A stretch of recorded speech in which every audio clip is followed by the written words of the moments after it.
Yes, so this is Hyperloop. Like every picture that you can see over here are like different designs or versions of Hyperloop. So I'll start with the one on the bottom left hand side. So this is like the initial design of Hyperloop that was given by Elon Musk in 2013, August 2013, somewhere around that time. So he published a white paper. I think you can all, and that is like open for all. So if you want to find out or like read about in detail like how white papers are, like does anyone know what a white paper is? Like, it's not a white like a literally white paper, but a white paper is something that gives you a brief introduction about a certain technology or a new concept like that is not yet launched in the market, and that's like a company or a individual puts it out for people to see and learn from it. That's what Elon Musk did. Like he published a white paper like called Hyperloop Alpha. The one you can see on the top left hand side, that is like the actual Hyperloop pod that is being designed by Virgin Hyperloop One. You can see the Indian flag, so it's for real. So it's not some kind of animation or anything. And this is they have yes, this is in Nevada desert. So they have this whole like how much, like some close to 500-meter long Hyperloop track, and then they are testing it out different versions of Hyperloop. The one on the right hand side, top right, that you can see.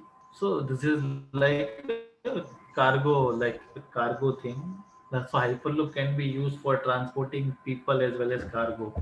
So this is like a visual representation. So this is not like a practical like a real life picture, but this is more of a design kind of thing wherein this is how like you can use small Hyperloop pods for transporting goods, and this is like a seashore kind of thing, like a port kind of thing wherein you can see this transportation going on.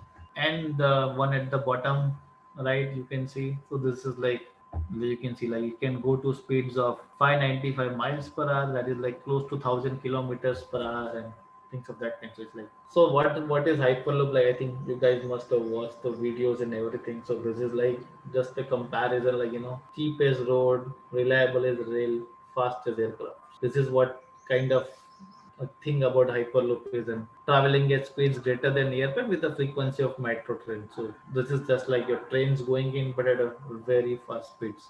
So that is what is being proposed in the concept, and that's what people are working on right now. And this is like the speed comparison chart that you can see. So Hyperloop goes way beyond that. What do you think are the like two major points that restricts the speed of any mode of transportation? Like it mostly there are two major factors. So one is like the different types of friction, like mechanical friction and air friction. So these are like the two major things. So what Hyperloop does is basically puts pods inside a near vacuum condition, so you don't have to deal with air friction, and it's kind of levitating and using electromagnetic propulsion, so there is no mechanical friction.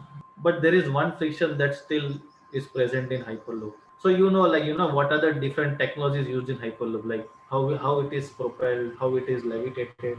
But like I know about maglev technology, then the fan thing. Apart from that, I don't know, or I So cannot so recall. so when you say maglev technology, like what is it? Using electromagnetism to propel the train so as to save itself from that mechanical friction. So there is also this like superconductors. There are trains, like I think a few of them have been built so far. Like I think it's only one or something, but they use this superconducting effect for levitating trains. You mentioned why Hyperloop, right? So like these are few reasons why you can like Hyperloop is in demand. Let's say like two times the increase in port volume by 2020, so it's already done. 80% increase in passenger miles in 30 years. Like people are traveling more and more nowadays. Freight, like transport of goods is increasing year on year.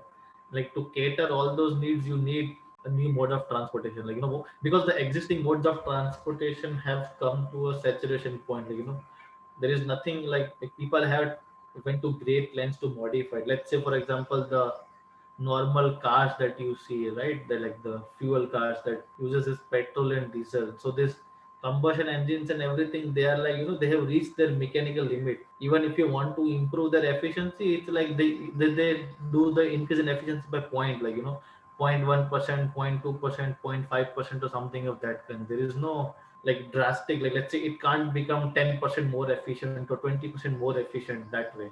And that is where like the Hyperloop comes in with a new technology, new concept, and kind of which covers all these aspects of the challenges that they're facing. So these are like the different Hyperloop technologies that is being used. So yeah, I think this is like more of a magnetic braking thing. Yes. So what happens is like you have these actuators that pushes or like retracts or expands this. These are like arrays of permanent magnets, and the space that you see in between, so there an aluminum track will come. So what happens is this magnets will interact with the track, and like, so this is like a contactless braking. So it's like they need to maintain a very little distance of, or like 1 centimeter or 2 centimeter, like maximum 5 centimeters, something of that kind, so that to like break the hyperloop pods running at very high speeds. Because you can't use friction at such a high speed. Like imagine something is going at 1,000 kilometers per hour. Like how much friction can you generate? So does anyone tell me, like what, like let's say in friction, like what else is generated that we need to worry about? Heat. Yes, heat. So heat is being generated. So it's some, like even if we are able to find the material, that kind of uses friction braking to stop the pot, but a tremendous high amount of heat would be generated that can eventually destroy the system or like the infrastructure. So that is another thing that we need to keep in mind. Then let's come to power systems. So in power systems, like there are different ways to power the entire thing. So one is like you can use the supply from the grid, like the normal grid that you have, then you can power the entire track with that thing. Another thing is like you can use a combination of, like a combination of batteries and ultra capacitors. I'll come to what ultra capacitors are. So those two aspects can also be used while designing the power system for that. So let's say like how a hyperloop functions, like it needs to have a certain burst of power to reach, like to travel a certain distance, and then once it reaches that what you say a threshold speed, it starts levitating. So it is not something that starts levitating, let's say, from the initial itself. It needs to gain a certain speed. After that, it is being like, it's similar to airplanes. You can't just fly from point zero. You need to have a runway or something. So same is with hyperloop. Like you need to travel a certain distance, achieve a certain speed, and then you kind of levitate. So that's for achieving that high power battery packs. So that is where ultra capacitors come in. Like they like provide huge power. Then you have this. So anyone want to comment on the chassis part? What it is? What do you think this is? So have you seen, like like the how a building is prepared, right? They build foundations. Like they dug some pillars and something, some, I don't know, iron rods or whatever that is, like deep inside the ground to set up a foundation for the entire house or building that is being developed. So the chassis is more like a foundation thing for the entire structure of your pod, like pod or vehicle or whatever you want to say. Like if you are building a vehicle, then the components of the vehicle, right? Like inside you will have a battery pack, you will have these controls and communication module, you will have these motors, wheels and everything. So where you will like put them. So all those things would be on chassis.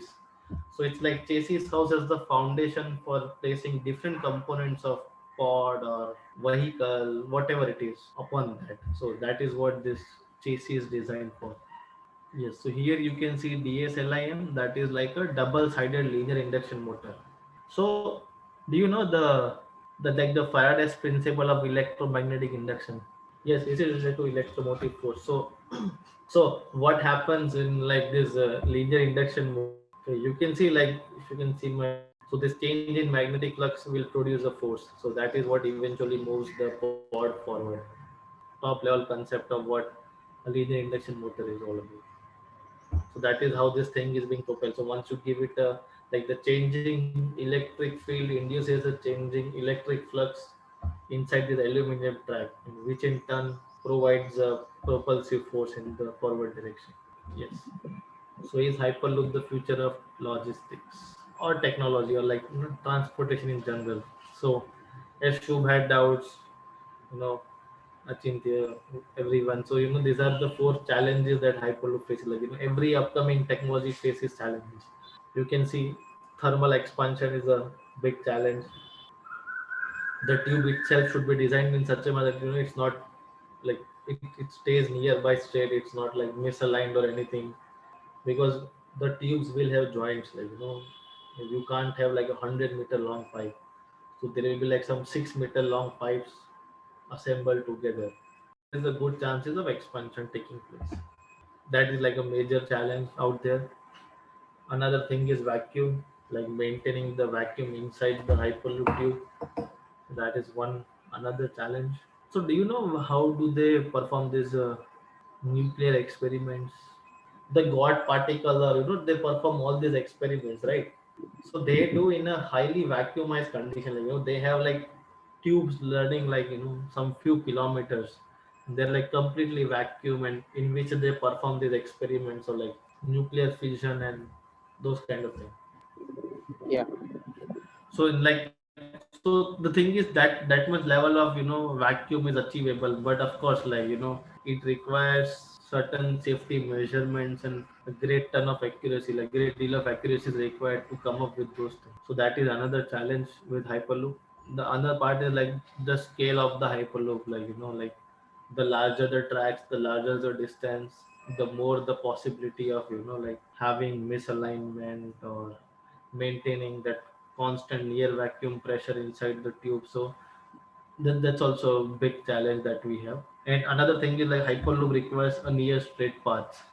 So this is not like, so it's already difficult to find that terrain everywhere. So that is another thing. Then of course like the cost is a factor. People are working on it, how to optimize the cost and come up with a more efficient way. So it's like a work in progress that you can see, and you can read research papers like Virgin Hyperloop one, and then there is Hyperloop transportation technology. So Zelero's Hyperloop, so they are more of like a European startup that is working on commercializing Hyperloop. So if you find it interesting, you can go back what that they're doing, and it's like very cutting edge thing.